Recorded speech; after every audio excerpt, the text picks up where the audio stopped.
அது வர சமயத்துல இந்த தொழிலாளிகள் இன்னைக்கு வாழ முடியாத ஒரு நிலைமை வந்திருக்குது.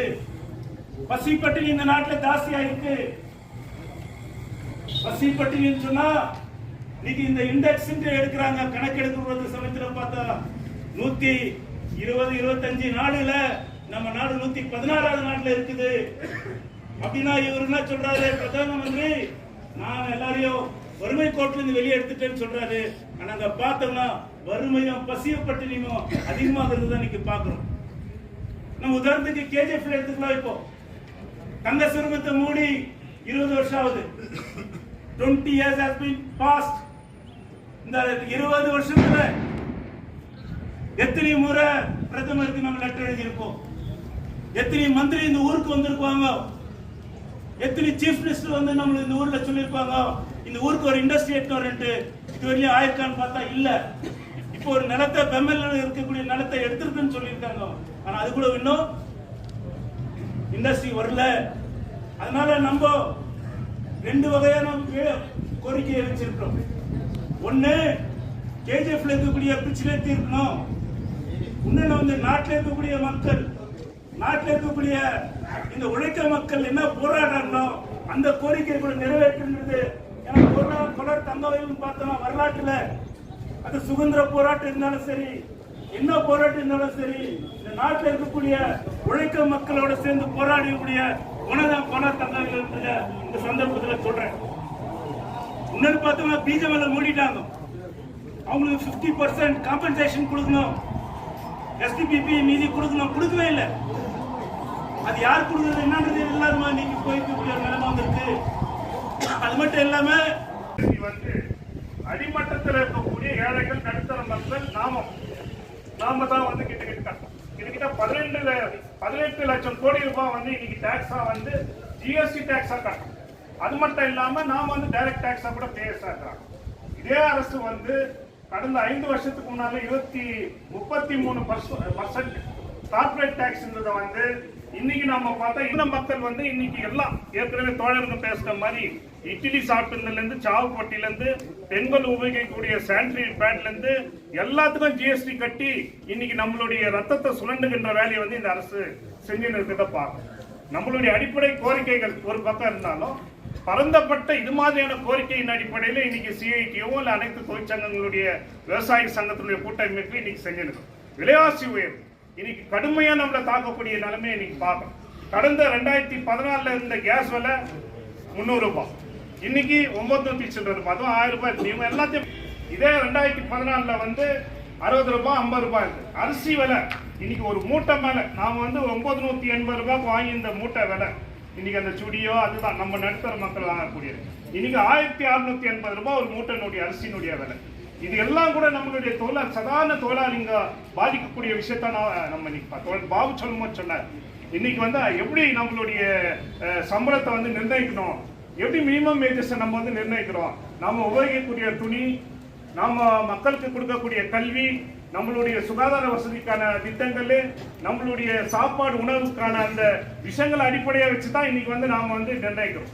ஆனா இன்னைக்கு கான்ட்ராக்ட் தொழிலாளியுடைய சம்பளம் 15,000, அவன் வாழ்க்கை நடத்தணும்னா அவனுக்கு செலவு 18,000. இந்த நாட்டினுடைய கடங்காலியா மட்டும் இல்லாம மாதத்துக்கு ஒரு 3000-4000 ரூபாய் கடங்கான ஆகக்கூடிய நிலைமைக்கு தான் இன்னைக்கு தள்ளப்பட்டது. ஒரு பக்கம் நிரந்தர தொழிலாளி ஆக்கணும்ன்ற ஒரு கோரிக்கை இருந்தாலும் கூட சிஐடி வந்து 32,000 ரூபாய் குறைந்தபட்ச கூலியை நிர்ணயிக்கணும். ஏன்னா இந்த அரசு நீங்க மாத்தாம உங்களுக்கு நிரந்தர வேலை கிடையாது. அது வரைக்கும் இந்த கோரிக்கை இன்னைக்கு வந்து நிற்கும். இன்னைக்கு போக்குவரத்து தொழிலாளி இந்த அரசு வந்து கார்பரேட்டுக்கு எப்படி இருக்குதுன்னு சொல்லிட்டு நாம பார்க்கணும். போக்குவரத்து தொழிலாளிகள் மத்தியில் வேலை செய்யும் போது இன்னைக்கு ஒரு சட்டத்தை எடுத்துட்டு வந்துக்கிறாரு மோடி அரசு. எங்கிருந்து இந்த காப்பி வச்சாருன்னா ஸ்காட்லாந்து, கனடா, அப்புறம் சுவிட்சர்லாந்து, இந்த 3 நாட்டுல இருந்து இந்த சட்டத்தை வந்து எடுத்துட்டு வந்துக்கிறாரு. அங்க கொடுக்கக்கூடிய நலத்திட்டங்களை அவர் காப்பி அடிக்க மாட்டார். இது மாதிரி சட்டங்களை தான் இன்னைக்கு வந்து எடுத்துட்டு வர்றாரு.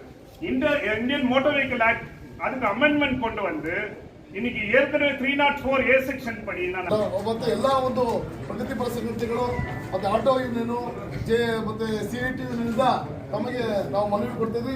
ಇದರಂತೆ ತಹಸೀಲ್ದಾರರಿಗೆ ತಲುಪಿಸಿ ಮೇಲಧಿಕಾರಿಗಳು ಮತ್ತೆ ಮುಖ್ಯಮಂತ್ರಿಗಳಿಗೆ ಕೇಂದ್ರ ಸರ್ಕಾರ ಮಾಡಬೇಕು ಅನ್ನೋದು ನಮ್ಮ ಮನವಿ ಆಗಿದೆ.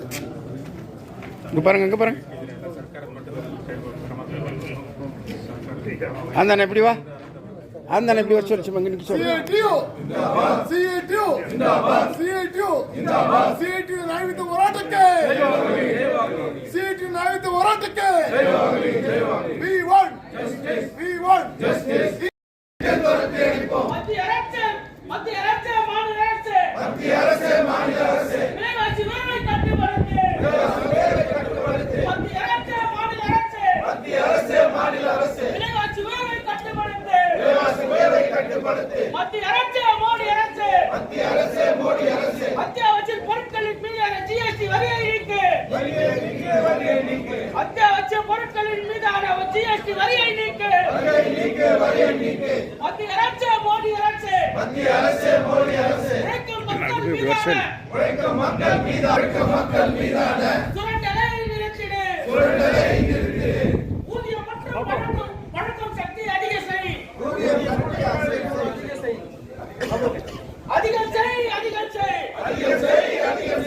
ஊதியம் மற்றும் வழங்கும் சக்தி அதிகம் செய்.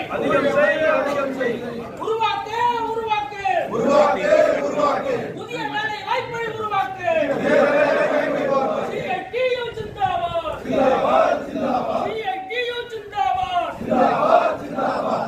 மத்திய அரசு மோடி அரசு பிஎம்எல் கான்ட்ராக்ட் தொழிலாளர்களை நிரந்தரம் செய்.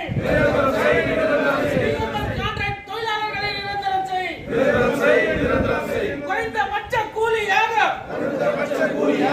31,000 நிர்ணயம் செய். CITU ஜிந்தாபாத். CITU குறைந்தபட்ச கூலி 32,000 அமல்படுத்து. குறைந்தபட்ச கூலியை 32,000 அமல்படுத்து. தவறிய மோடி அரசு ஒழிக. பிஎம்எல்ஐ தனியார் மயமாக்காதே.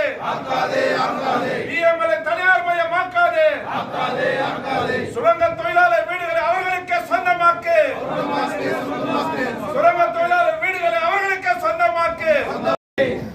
சரிங்க.